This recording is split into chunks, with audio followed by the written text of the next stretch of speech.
По представлениям удмуртов, жизненный цикл состоит из 3 свадеб. Новорожденному устраивали нунны щуан, свадьбу младенца. Ребенок как бы обручался со всем белым светом. Пели песни. Вырос человек, и на его свадьбе поют. Поют о том, что прежняя жизнь осталась по ту сторону большой реки. Юноша или девушка вышли на другой берег уже взрослыми. Семья, дом, дети. Умер человек. Из сундука снова достают свадебное платье, то самое. Снова поют свадебные песни, только наоборот. Для женщины поют напев жениха, для мужчины напев невесты. Поминальную кумышку наливают левой рукой. Человек обручается с сырой землей, называется эта свадьба «Мыддорин Щуан», свадьба наоборот. И звучит песня даже на похоронах. И получается, что вот свадьба – это такое философское, такое обобщенное олицетворение человеческой жизни, его вот эти вот стадии его жизни.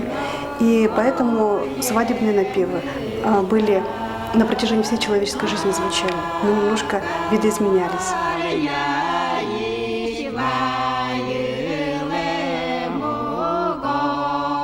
В полупустых залах Национального музея имени Кузибая-Герда можно увидеть удмуртский национальный костюм, приметы быта наших предков.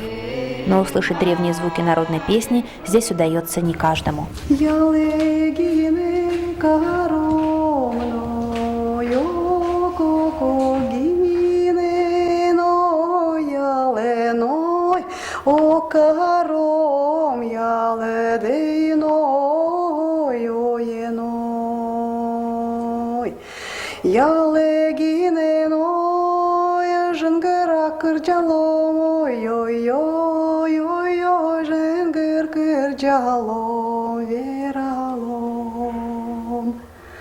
Ну вот это северо-удмуртская импровизация по поводу таких предсвадебных событий, когда они поют, будем говорить весело, звонко, жингр-жингр будем говорить, потому что вот у нас свадьба приближается. Ну вот находимся мы сейчас в одном из домов удмуртской деревни, которая расположена вот в этом отделе. В этом доме готовятся к свадьбе, шьют полог.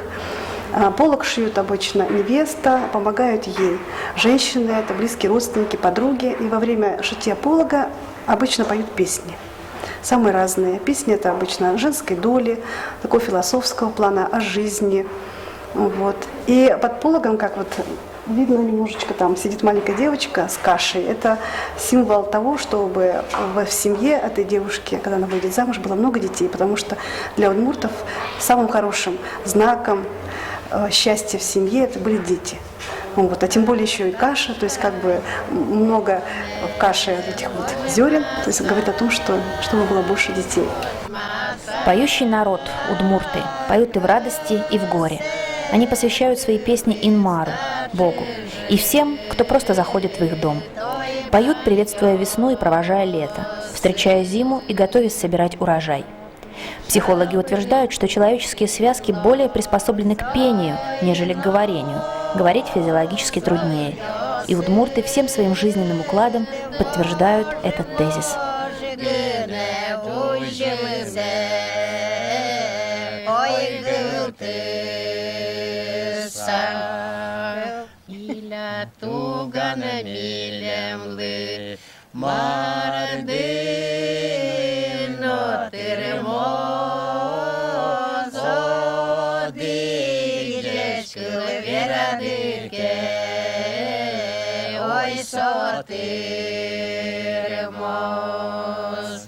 Себя сколько помню, по-моему, пела, потому что мать певунья была, отец гармонист был. Я из большой семьи, 8 детей, я 4-й ребенок. Слава Богу, на сегодня 7 живы, старшей сестры только с нами нету. Вот 4 брата все на гармонии играют, а сестры все вот пели. Вряд ли вы найдете в Удмуртии дом, семью, деревню, где не поют. С детских лет впитывал удмурт протяжную, многоголосную гармонию народной песни.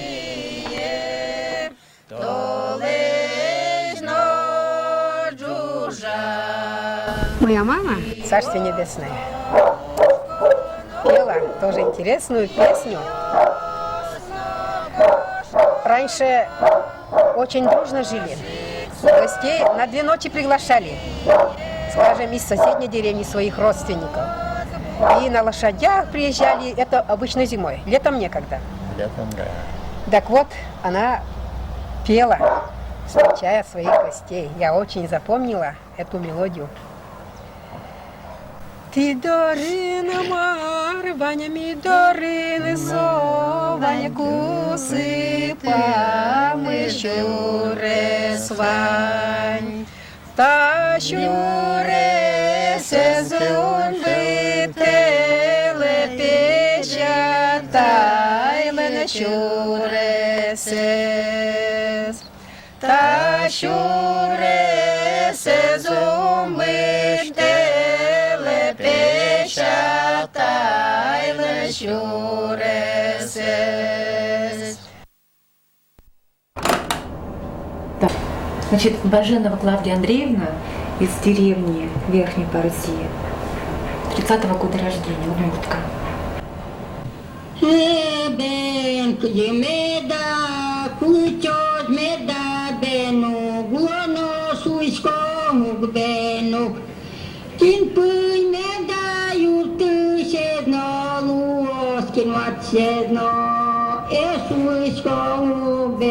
Рассказала всю свою жизнь. Причем это не было, конечно, сказано, там вышла замуж, там родилась в таком-то году, вышла замуж, там. Это не автобиография, которую принято писать, когда приходишь на работу в отделе кадров. Это были отдельные какие-то фрагменты, где она просто выплескивала свои эмоции.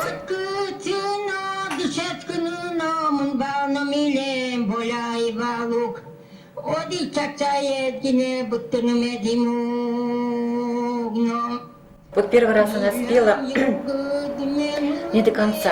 Слезы ее прям задушили, горло, видимо, перехватило, и она навзрыд рыдала, заплакала.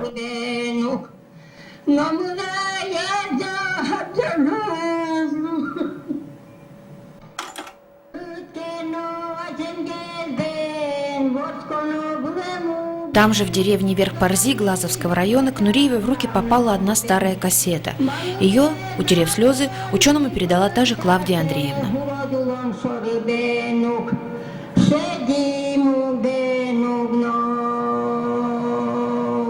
Когда моя мама почувствовала, что она скоро умрет, она попросила детей принести магнитофон. И записала на магнитофон, то есть осознанно, свой напев «Куркешкон голос, Куркешкон крещ».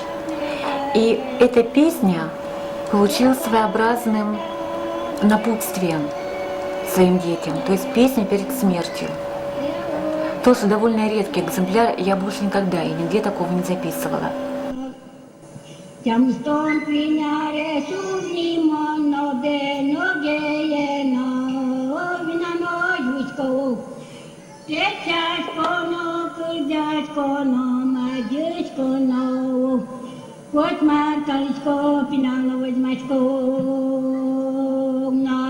Певица поет, что как бы подытоживает свою жизнь, что я вот родила 3 детей, ни одного из них я не сдала в приют, всех я вырастила, всех обучила. Но вот и Сергея мне жалко, и Таню мне жалко. Вот жизнь прошла, но я до сих пор еще и танцую, еще и выпить могу винаючку, и танцевать смогу, сплясать смогу. Жизнь прошла.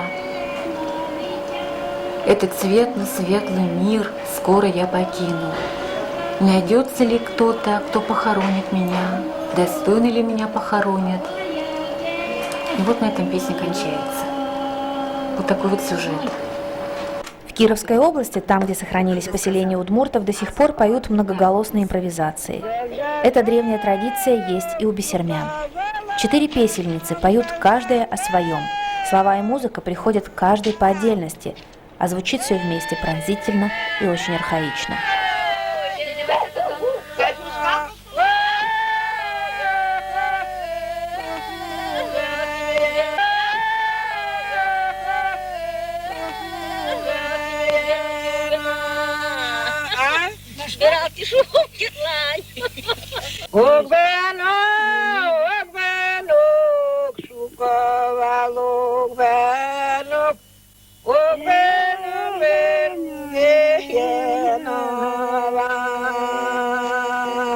Фольклористы говорят, что самые древние песни строятся на 3 нотах – до, ре, ми. Для непосвященного человека эти 3 ноты и песни, которые на них поются, могут показаться однообразными. Но именно в этих созвучиях перед нами встает ожившая древность.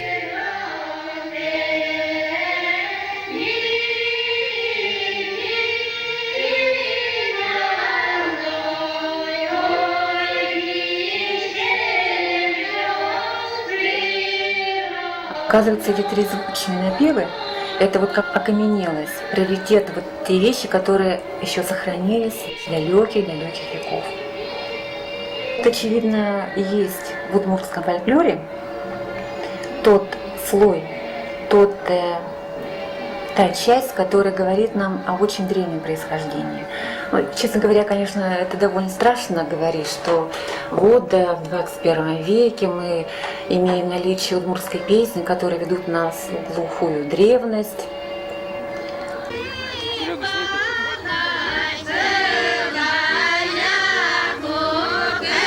Поет удмурт и в радости, и в горе. Открыто выражать свои чувства у удмуртов было не принято.